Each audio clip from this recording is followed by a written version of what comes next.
Okay guys, so today I have something special. I have been waiting for Necroquip Princess to be added into Omega. It is finally here, and now I can show you why does this matter for White Forest. If you're new to the channel, I try to take a more specific analytical approach to deck building and ratios and just theory in general. So I try to avoid the more general commentary on is this card good or why did Konami add this in, blah, blah, blah.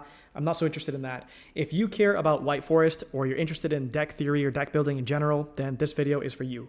Also, I should mention that there is a Discord now. So I'll put the link in the description, and there you can see people posting their deck lists, and people sometimes give feedback or like I'll respond or whatever. And I'm planning on creating certain events in the future. Like I want to do an Omega tournament where people can only play Whitewoods, or White Forest, any version of White Forest. And yeah, there are different ideas I have for the channel coming up. So if you want to be a part of that, join the Discord. If not, you don't have to, so don't do it. Okay, now I first want to show you the combo for Necroquip Princess in case you don't understand how powerful this is, and then talk about the consequence for White Forest. Now, in previous videos, I have explained that there are three general principles you should think about when you are deck building. When you are mixing different engines together, first of all, how does this influence your ceiling? This is usually the thing that everybody thinks of because it's obvious. Like, what does my end board look like if my opponent is sleeping and I do whatever I want? You'll notice that with Fiendsmith Snake Eyes, the end board isn't actually way better. It's more that it plays through interruptions better. And that's the second thing. How resilient is your deck to interruptions when you add these cards in? This is where Fiendsmith really shines. And the third is, how does the ratio of cards that are good versus cards that are not good change when I add these cards in?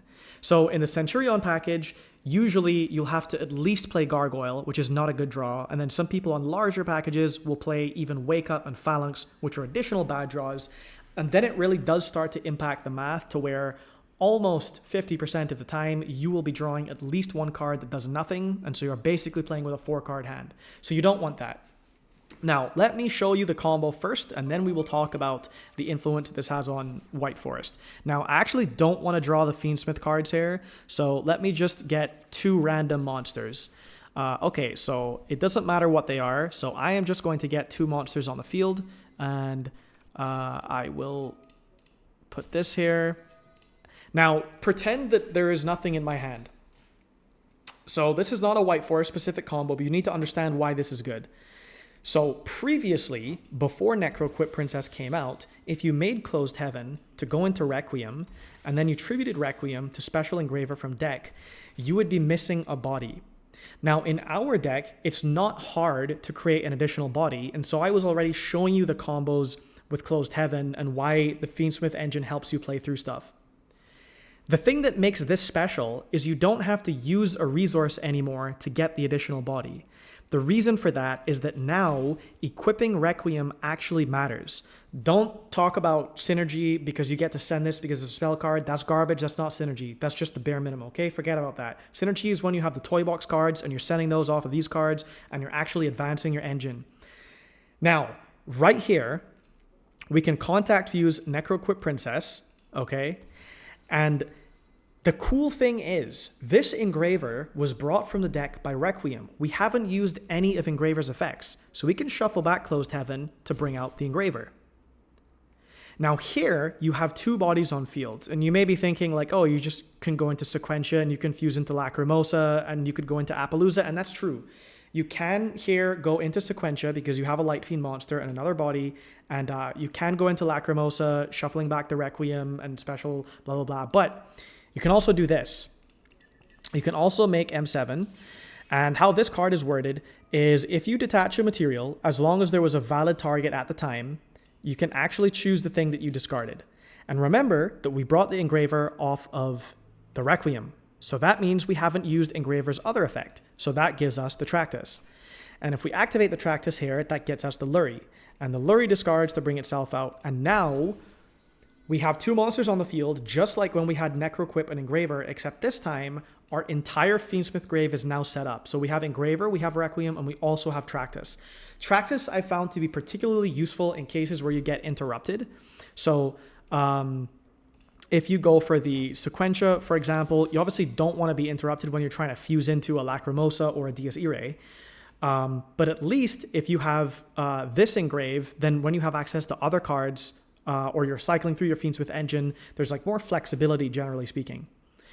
Now, with this card, you have options. You could go straight into Dies Irae, or you could make Lacrimosa. So let's say that we shuffle these cards back, and we make the Lacrimosa, and we trigger that, and we bring back the Engraver.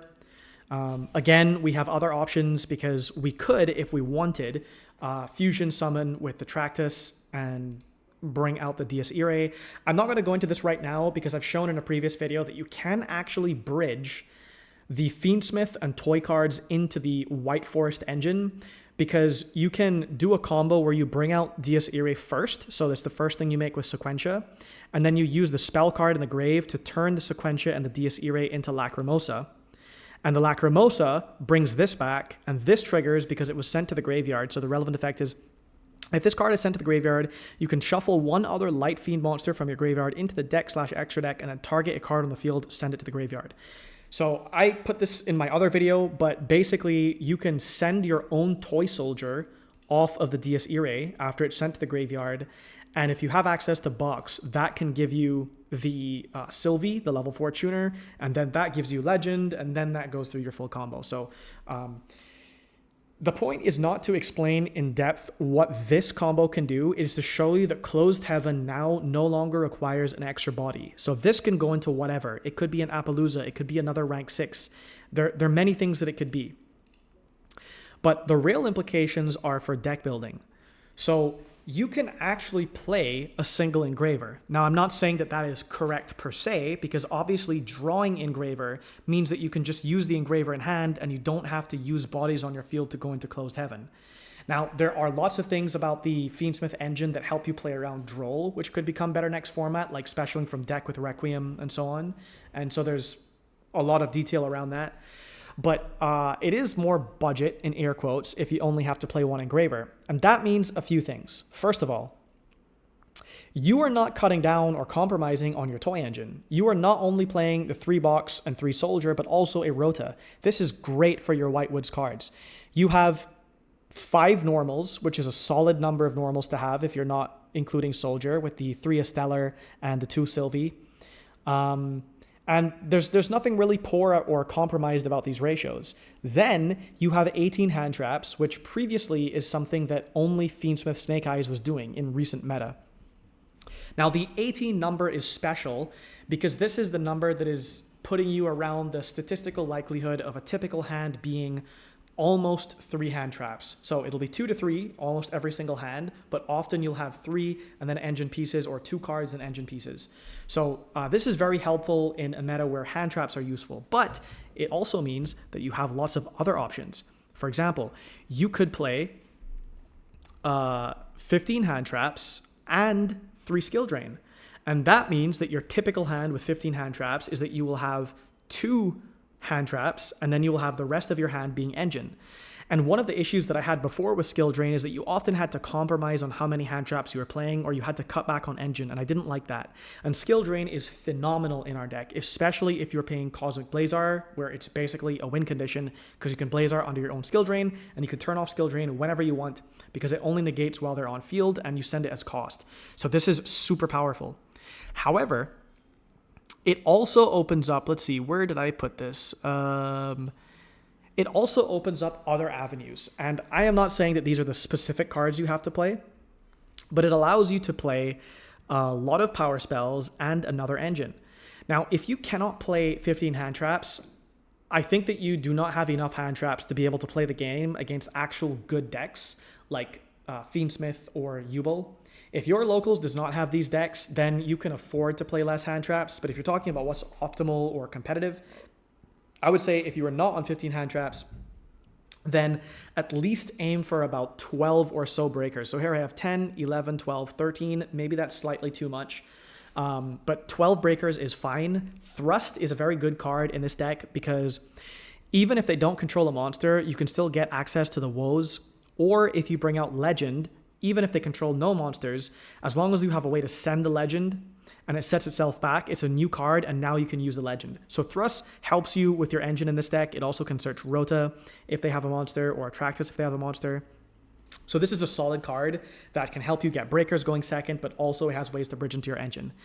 Now, if you do play a Centurion package, which, let's say you go on breakers, or you play maybe 41 cards and 15 hand traps, or maybe you argue that you'll take out the Gargoyle because you don't want the bad draw, and you play just one Primera, one Trudea, one stand-up, no Gargoyle, and you can still do the Calamity Lock. There are like lots of options here. So you can actually play 15 hand traps with a tiny Centurion engine and the Fiendsmith cards. The only issue here is the Fiendsmith cards take up quite a lot of your engine spaces. And so then you have to decide, like, okay, is it worth playing Dies Irae? I happen to think that this card is good in this deck because it gives you functionality that you don't otherwise have in the type of negate that it gives you. Like your other cards don't do that type of thing. And there is that awkward combo where Toy Box and the Fiendsmith engine does actually get you into your Whitewood stuff. So I do kind of value this card.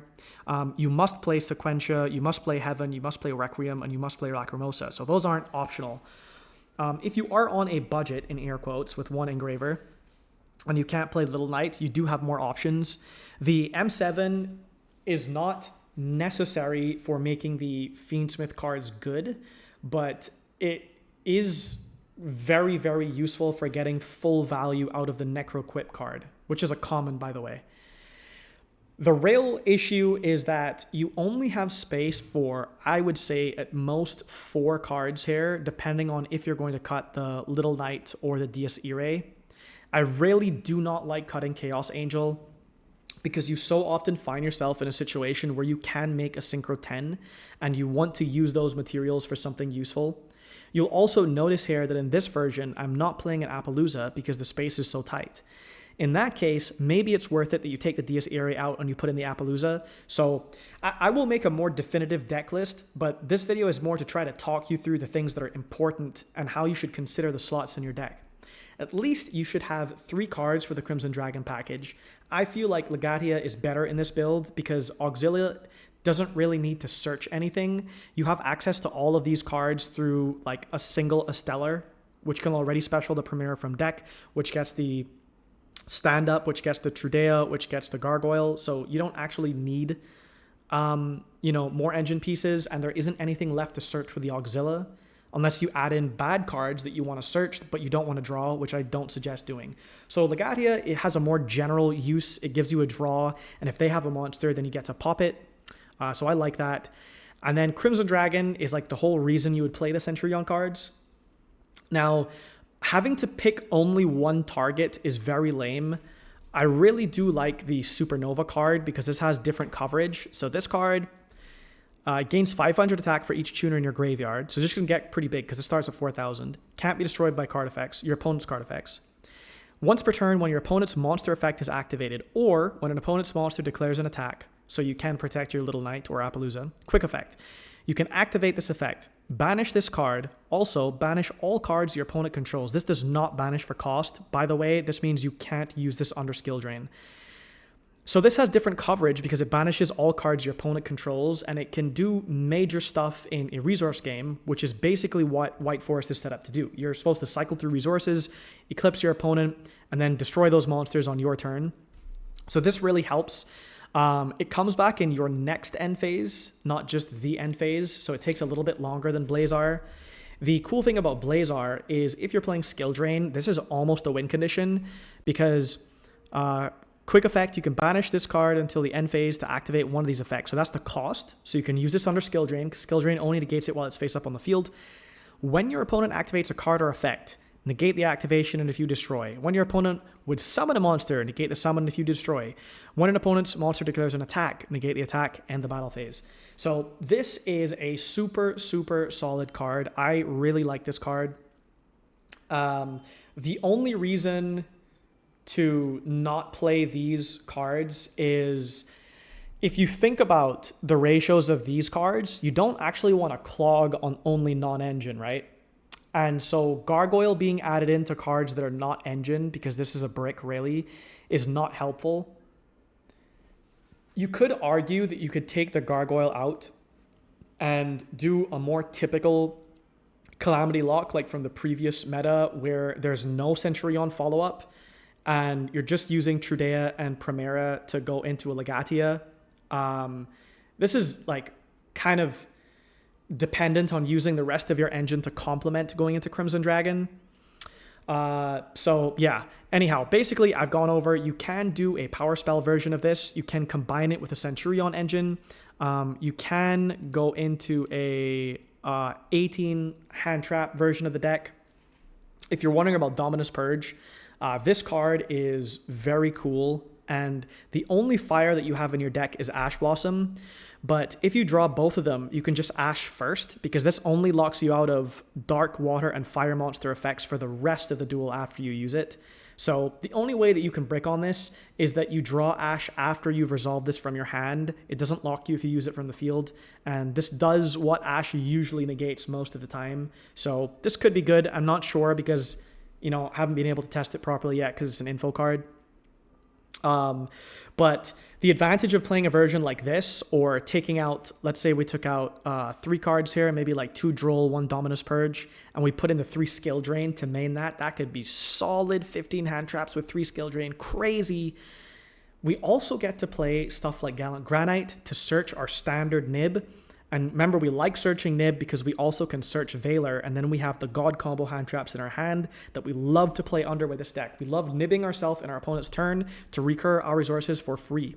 So I really, really like Gallant Granite, and I think that the only reason that I would not play Centurion, given the fact that you can cut down to 1 Engraver, is just that I have more extra deck space.